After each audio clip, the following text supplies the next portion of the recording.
MBBS in just 16 lakhs. Kyrgyzstan, Central America, Russia, Georgia. Orbit Global Education.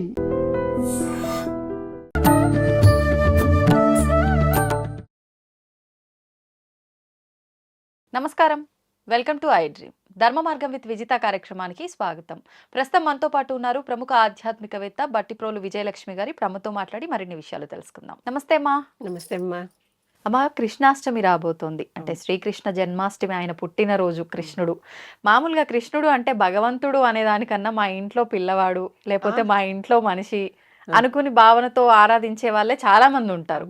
అయితే ప్రత్యేకించి ఈ కృష్ణాష్టమి వచ్చింది కాబట్టి ఆయన గురించి, ఆ కన్నయ్య గురించి మాట్లాడుకోవాలి అని అంటే ఒక్కొక్క రూపంలో ఒక్కొక్క ప్రదేశంలో ఆయన గురించి విశేషంగా ఆరాధనలు అవన్నీ చేస్తూనే ఉంటారు. ఒక్కొక్క ప్రాంతానికి ఒక్కొక్క స్టోరీ ఉంది.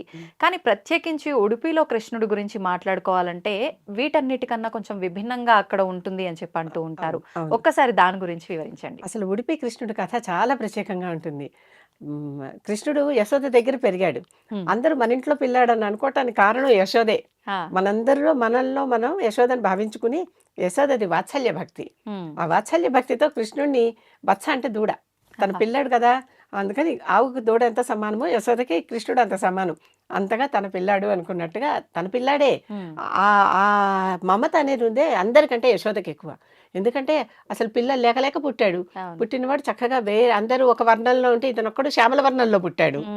చామంచాయ ప్రత్యేకమైన రంగులో పుట్టాడు. మహా ముద్దుగా ఉన్నాడు. విపరీతమైన లీలలు చూపించేసి వస్తున్నాడు పుట్టిన క్షణం దగ్గర నుంచి. కనుక చాలా ఎంతో మక్కువ అనమాట ఆవిడికి, మహా ముచ్చట అనమాట. ఈ యశోద దగ్గర ఈయన చేసినటువంటి అల్లరి ఇంకెవరి దగ్గర ఎప్పుడు ఎక్కడా చూపించలేదు. ఆ అల్లరి, ఆ స్వేచ్ఛ యశోద దగ్గర మాత్రమే ఆయనకున్నది. ఒకసారి ఈయనకి వివాహం అయిపోయిన తర్వాత రుక్మిణీదేవి వచ్చి యశోదని కలిశాడు కదా. తర్వాత భార్యలను తీసుకొచ్చి రుక్మిణి, సత్యభామ వీళ్ళందరూ, అమ్మ చిన్నప్పుడు ఈయన బాగా అల్లరి చేసేవాట కదా, ఇప్పుడేమో పెద్ద రాజనీతిజ్ఞుడిలాగా ఇలా ఉన్నాడు. అప్పుడు వచ్చేసరికి చాలా మేధస్సు ఎదిగిపోయిన కృష్ణుడు కదా, ఇలా ఉన్నాడు. చిన్నప్పుడు అల్లరి చేశాట, ఏమన్నా కొంచెం ఆ లీలలు చెప్పమ్మా అని అడుగుతారు. అడిగితే, ఇగో అసలు నన్ను చిన్నప్పుడు నన్ను వెన్న చేయనిచ్చేవాడు కాదు, నాకు కవ్వం ఎత్తుకుపోయేవాడు, ఆ కుండల్లో చేతులు పెట్టేసేవాడు, ఆ వెన్నంతా పూసుకునేవాడు, అసలు ఎప్పుడు చూసినా తప్పించుకుని ఆ కవ్వం పుచ్చుకుని తిరిగి పారిపోతుండేవాడు అని చెప్పి అన్ని కొట్టే పనులు చెప్తే, రుక్మిణికి ఆ సన్నివేశం కవ్వం పుచ్చుకుని నుంచున్న బాలకృష్ణుడు భలే గుర్తుండిపోయింది. గుర్తుండిపోయి శిల్పాచార్యులను పిలిచి అటువంటి విగ్రహాలు చెక్కి ఇవ్వండి అని అడిగింది. వాళ్ళు కృష్ణుడికి బలరాముడికి 2 విగ్రహాలు చక్కగా చెక్కి ఇచ్చారు.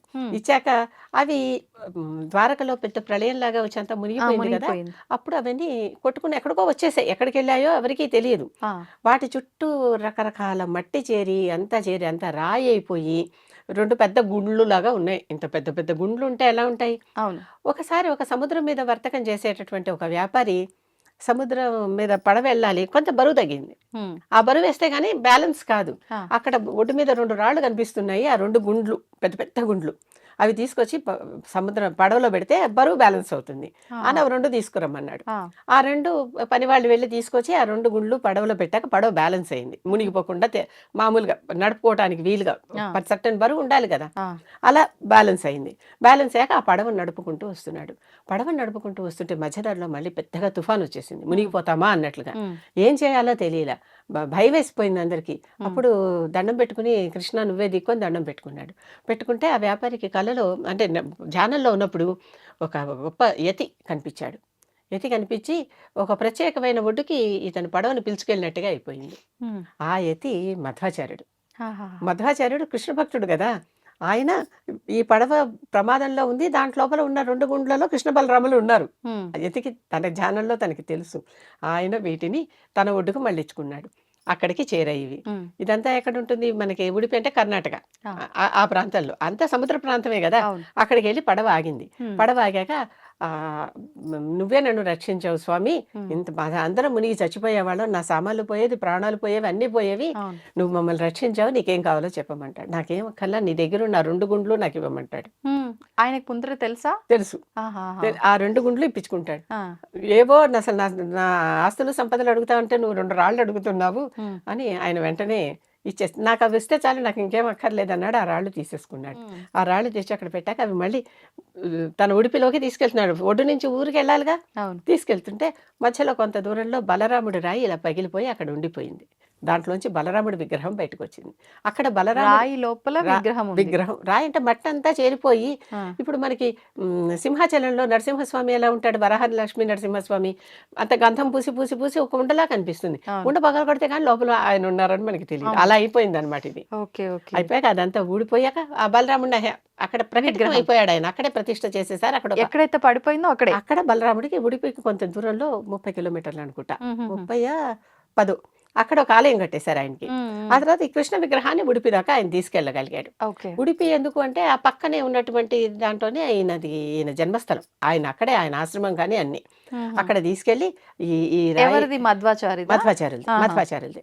ఆయనే ఆ గుడికి ఇప్పటికీ మధ్వపీఠం వాళ్ళే దానికి పూజలు చేస్తారు. వాళ్ళు ఒక్కళ్ళే గర్భగుడిలోకి వెళ్తారు. Okay okay. అక్కడికి వెళ్ళి ఆ రాయిని భేదిస్తే దాంట్లో నుంచి చక్కగా కవ్వం పట్టుకుని నుంచున్న అల్లరి బాలకృష్ణుడు కనిపించాడు. దాన్ని తీసుకెళ్ళి ఆ గుడిలో ప్రతిష్ఠ చేశారు. చేశాక ఎవరంటే వాళ్ళకి డైరెక్ట్గా ఆ గుడిలో దర్శనం లేదు ఎవరికి కూడా. వీళ్ళు మాత్రమే, అంటే గుడి ఇలా ఉంటుంది. ఇక్కడ 9 రంధ్రాలు ఉన్న కిటికీ ఒకటి ఉంటుంది, రాతి కిటికీ. ఆ కిటికీలోంచే ఈ 9 రంధ్రాల్లోంచే చూడాలి ఎవరైనా దర్శనం ఎవరైనా అలాగే. సరే. డైరెక్ట్ గా చూసే అవకాశం లేదు లేదు. లేదు ఎందుకంటే ఆయన ఇటు తిరిగి ఉంటాడు, కిటికీ వైపు తిరిగి ఉంటాడు. ఈ పక్క నుంచి ఒక ద్వారం ఉంది, ఆ ద్వారం నుంచి చూసినా సైడ్ పోజే కనిపిస్తుంది కానీ ఫేస్ డైరెక్ట్ గా కనిపించదు. కనిపించదు. ఓకే. వీళ్ళు ఈ మధ్వపీఠపు ఆచార్యులు ఉన్నారు కదా, అంటే పీఠాధిపతులు, వాళ్ళకు కూడా కొన్ని పీఠాలుగా విడిపోయాయి తర్వాత వాళ్ళ సౌకర్యార్థం. విడిపోయిన తర్వాత ఒకళ్ళ పీఠం తర్వాత ఒకళ్ళ పీఠానికి 2 ఏళ్లకు ఒకసారి వాళ్ళు మార్చుకుంటారు, హక్కులు మార్చుకుంటారు. అప్పటిదాకా ఒకళ్ళు తర్వాత ఒకళ్ళు, అదొక పెద్ద ఉత్సవం లాగా జరుగుతుంది. ఆ ఎవరైతే అప్పుడు ఉన్నారో ఆ గుడికి ధర్మకర్త స్థానంలో వాళ్ళు లోపలికి వెళ్ళి అర్చన అంతా చేస్తారు. చేస్తే మనకి ఇప్పుడు చాలా చోట్ల వీడియోలు అవి కనిపిస్తూ ఉంటాయి. ఈ ప్రతి వాళ్ళు కూడా ఈ 9 రంధ్రాల కిటికీలో నుంచే చూడాలి. ఈ 9 రంధ్రాలు ఏంటంటే మనకి నవరంధ్రాలు ఉన్నాయి. నవరంధ్రాలని. వీటన్నిటి నుంచి ఈ 9 అనేది శరీరంలో ఎప్పుడు చాలా ప్రత్యేకం. వీటన్నిటికీ అతీతంగా ఉన్నాడు ఆయన, ఓకే. అవతల ఉన్నాడు ఆయన.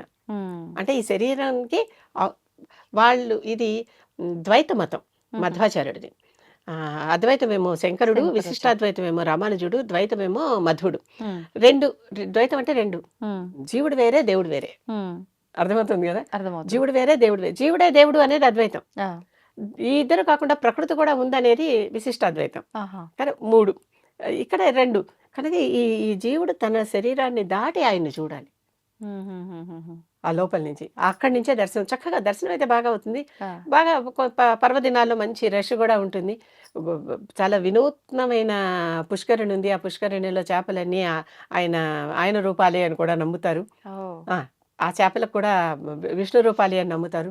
చక్కగా కొత్త రకంగా కనిపించే ఓ రథం ఉంటుంది. ఆ రథంలోనే ఆయన్ని తీసుకెళ్లి ఊరేగిస్తారు. ఉత్సవ విగ్రహాలు. ఇది ఎలాగో మూల విరాట్ కథపతి కనుక ఆ విగ్రహంలో బాలకృష్ణుడు కవ్వం పుచ్చుకుని, ఎక్కడైనా ఆయుధాలు పుచ్చుకునో వేణువు పుచ్చుకునో ఇలాంటివి కనిపిస్తారు కానీ, లేకపోతే ధేనువుని పక్కన పెట్టుకునో కవ్వంతో ఉన్న కృష్ణుడు అక్కడ ఒక చోటే ఉంటాడు. కవ్వంతో ఉండి ఆ కవ్వం అంటే తల్లి దగ్గర నుంచి ఎత్తుకొచ్చాడు అనమాట అల్లరికి. ఎత్తుకొచ్చి ఆ కవ్వం పట్టుకుని నుంచున్న కృష్ణుడు రుక్మిణి ముచ్చటపడి చేయించుకున్న విగ్రహం ఉడిపిలో మనకి ఇప్పుడు కనిపిస్తుంది. ద్వారక నుంచి వచ్చి ప్రయాణించి ఎక్కడి నుంచి ఎక్కడికి వచ్చిందో ఆలోచించాడు. అది వెస్ట్ కోస్ట్, ఇది కింద ఇటువైపు ఈ సౌత్ కోస్ట్.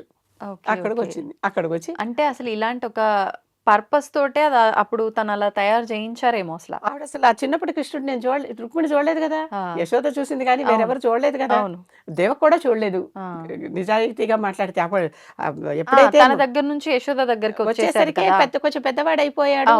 అల్లరి మానేసి అప్పటి నుంచి వేరే కొంచెం రాజ లక్షణాలు చూపిస్తూ తాతగారిని సింహాసనం మీద కూర్చోబెట్టి అవన్నీ చేస్తూ కొంచెం పెద్దవాడు అయిపోయాడు అప్పటికి. అంటే పెద్ద మనిషి తరహా వచ్చేసింది, బాలుడే కానీ ఇక్కడ మాత్రం బాలుడు అనమాట. ఆ బాల్య లీలలన్నీ యశోద దగ్గర జరిగినట్టు ఎవ్వరి దగ్గర ఆయనకి జరగలేదు. కనుకనే యశోద అంటే అక్కడ ప్రత్యేకించి బాలుడి రూపంలో ఉన్న కృష్ణుడికి ఎలాంటి క్రతువులు జరగాలో అవన్నీ చేస్తారు చక్కగా. కృష్ణుడికి వాళ్ళు కూడా రకరకాల నైవేద్యాలు అంటే మఠం తరపు నుంచే చేయించుకొస్తారని. అసలు ఏ గుడిలో కూడా బయట నుంచి చేసిన ప్రసాదాలు పెట్టకూడదు అనేది నియమం. అంటే కృష్ణుడికి ఏ దేవతకైనా ఆలయంలో ఉన్న పూజారే వాళ్ళ ఇంట్లోనే వాళ్ళు మడిగా చేసి తీసుకొచ్చి పెట్టాలి.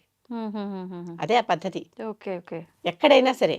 కానీ రాను రాను భక్తులు మేం చేసి తీసుకొస్తాం అంటున్నారు. బయట చేసింది నైవేద్యానికి పనికిరాదు. మరి ఇప్పుడు పెడుతున్నామని ఆయనకి పెడుతున్నారు, ఎక్కట్లేదా? మారిపోతున్నాయి ఆచారాలు, హ్మ్. పద్ధతులు మారిపోతున్నాయి. ఓకే. భక్తితో చేస్తున్నారు కదా వీళ్ళు కూడా. అవును. కనుక వాళ్ళు కాస్త దాన్ని ప్రోక్షణ చేసి, అంటే కాస్త దాన్ని శుద్ధి చేసి నైవేద్యం పెడుతున్నారు. హుహుహు. అది జరుగుతుంది. ఓకే. ఓకే. ఈ ఈ ఉడిపి కృష్ణుడు అంత అందమైన కృష్ణుడు, ముద్దు కొలిపే కృష్ణుడు, హ్మ్. అల్లరి కృష్ణుడు, రుక్మిణి ముద్దుపడి చేయించుకున్న, ఇష్టపడి ముచ్చటపడి చేయించుకున్న విగ్రహం. హ్మ్. మధ్వాచార్యుడికి ఆయనంతట ఆయనే ధ్యానంలో దర్శించి తెప్పించి పిలిపించుకుని అక్కడ ప్రతిష్ఠ చేసిన ప్రతిష్ఠ విగ్రహం. చేసిన విగ్రహం. అది ఉడిపి కృష్ణుడు కథ. నిజంగా చాలా ఇంట్రెస్టింగ్‌గా అనిపించిందమ్మా. అంటే చాలా మంది వెళ్ళిన వాళ్ళు ఉంటారు. కానీ వెళ్ళని వాళ్ళకి ఇదంతా కూడా చాలా మందికి తెలుసు. వెళ్ళినా కూడా ఆ. వెళ్తాము, దర్శనం చేసుకుంటామే తప్ప, ఈ 9 రంధ్రాల్లోంచో ఎందుకు ఆ. చూడాలి? అక్కడ ఇలానే ఎందుకున్నాడు? ఈ చరిత్ర అంతా కూడా చాలా మందికి తెలీదు వెళ్ళినా కూడా. ఆలయానికి వెళ్ళినప్పుడు ఏమాత్రం సమయం ఉన్నా, హ్మ్. ఆలయానికి వెళ్ళేటప్పుడు 2 నిబంధనలు ఉన్నాయమ్మా. హ్మ్. ఒకటి, సమయం బాగా ఉంచుకుని వెళ్ళాలి. అవును. ఎందుకంటే ఆలయాల్లో ఒక్కొక్కసారి నైవేద్యం పెట్టి ఆయన భోంచేస్తున్నాడు. భోంచేస్తున్నప్పుడు ఆయన కాస్త ప్రైవసీ కావాలి. హ్మ్. అందుకే కర్టెన్‌లవి వేసేస్తారు, తలుపేసేస్తారు. అవును. అంతేగాని నేనొచ్చాను, తలుపు తెరువు, నాకు ముందర దర్శనం ఇవ్వు, తర్వాత తిను అనకూడదు కదా దేవుడిని. హ్మ్. కొన్ని సేవలు చేసేటప్పుడు తప్పనిసరిగా వెయిట్ చేయాలి. వేచి ఉండాల్సిందే. హ్మ్. ఆ సమయం మనం వెళ్ళినప్పుడు తెలీదు కదా మనకి. అవును. కనుక ఆలయానికి వెళ్ళినప్పుడు సమయం అనేది జాగ్రత్తగా చూసుకుని వెళ్ళటం ఒక పద్ధతి. హ్మ్. లేకపోతే ఎక్కడున్న దేవుడే కనుక దాన్ని పెట్టుకొచ్చేయటమే. హ్మ్. రెండోది, అప్పు చేసి వెళ్ళకూడదు. చాలామంది చాలామంది తీర్థయాత్రల మీద ఉన్న ఇష్టం కొద్దీ అప్పులు చేసి వెళ్ళే వాళ్ళని కూడా నేను చాలా మందిని చూసా. వాస్తవం. దేవుడే ప్రత్యేకంగా ఇది ఒకటి చెప్పాడు నియమం, అప్పు హ్మ్. చేసి వెళ్ళకూడదు. కావాలంటే జోగెత్తి వెళ్ళొచ్చు. జోగు అంటే ముష్టి. అడుక్కొని. ఒక కలశంలో పెట్టుకుని దాని మీద ఒక గుడ్డ కట్టేసి ఓ చిల్లు పెడతారు. అమ్మ, నేను ఫలానా యాత్రకు వెళ్తున్నాను, హ్మ్. మీరేమన్నా ఇస్తే ఈ డబ్బుతో నేను వెళ్తాను అని ఇంటింటికి తిరిగి భిక్ష తీసుకోవచ్చు. హ్మ్. అది తీసుకుని ఆ డబ్బు వాడుకుని వెళ్ళొచ్చు. ఓకే. మన ఓకే. దగ్గర లేక, అంతేగాని అప్పు చేయకూడదు. ఆహా! ఇది ఎంతమందికి తెలుసు ఈ నియమాలు? తెలీదు. మీరన్నట్టుగా ఈ మధ్య కాలంలో అలా జోగు, అదే ఆ డబ్బాకు పైన కాషాయ వస్త్రం హ్మ్. కట్టి అలా ఎవరైనా అడిగినా హ్మ్. ఇదంతా పెద్ద ఫ్రాడ్ కావచ్చేమో. అని చెప్పి, ఆ! అంటే ఆ! కొంతమంది అలాంటి చేష్టలు కూడా, విపరీతమైన అంటే చేష్టలు ప్రతి చేస్తున్నారు. దానిని మిస్‌యూజ్ చేస్తున్నాం కదమ్మా. అవును. అబ్యూస్, మిస్‌యూజ్ 2 అవుతూనే అవును. ఉన్నాయి. అవును. కనుక ఆ దొంగలు ఉండొచ్చు. హ్మ్. అది మన విజ్ఞతతో మనం ఆలోచించుకుని, అంతే. వాళ్ళ మొహం చూసినప్పుడు వీళ్ళు నిజాయితీగా ఉన్నారా లేదా అని తెలుసుకుని ఇవ్వటమే, హ్మ్. చూసుకుని ఇవ్వటమే. అంతే. అంతే. సంతోషం అమ్మా. నిజంగా చాలా మంచి స్టోరీ అనేది తెలియజేశారు. ధన్యవాదాలు.